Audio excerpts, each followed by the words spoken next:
At school, I was bullied by a group of students. I remember feeling helpless. School used to be a safe place, and now I was scared to go. I didn't know who I could trust or who I could turn to. Like millions of other girls around the world, I've also been bullied and harassed online.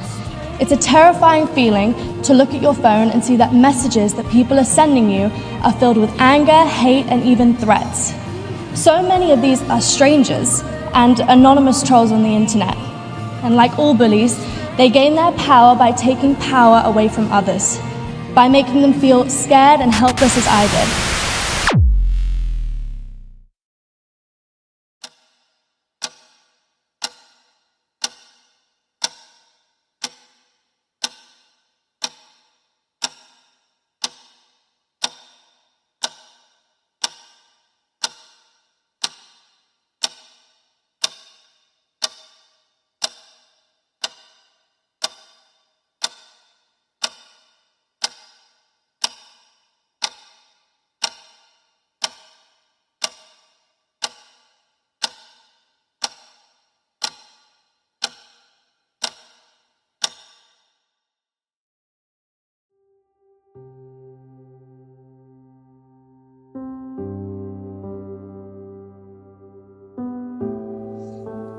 There's a moment when you're 12, maybe 15, and you start seeing yourself the way the world does.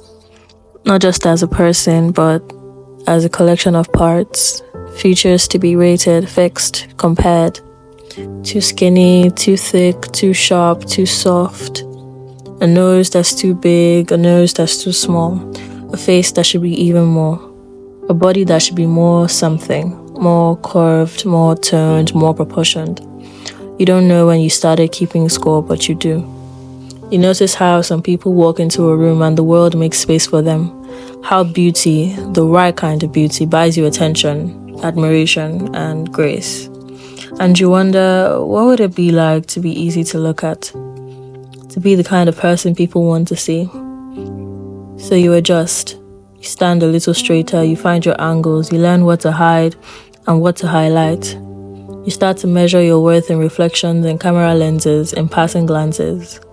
But no matter how much you change, the mirror stays the same. And then one day you ask yourself, who am I doing this for? Because beauty isn't just about being seen, it's also about who's looking. It's about whose approval you're waiting for. And when you stop waiting, when you stop trying to mold yourself into something more palatable, more acceptable, something shifts. You stop looking for the right angles and you start existing in all of them. You stop trying to take up the right amount of space and just take up space. And the mirror, it becomes what it always was. Glass, a surface, a reflection, nothing more. This is for the girl who has shown her body more times than she has received flowers. Which is funny because she loves flowers, but she doesn't love her body. This is for the boy who never failed the test but still feels like he's not enough, because no one ever told him he could be more than his achievements. This is for the ones who have learned to live quietly, to make themselves smaller, to exist in the spaces they are given instead of the spaces they deserve. For the ones who learned too early that beauty opens doors and they were always left knocking.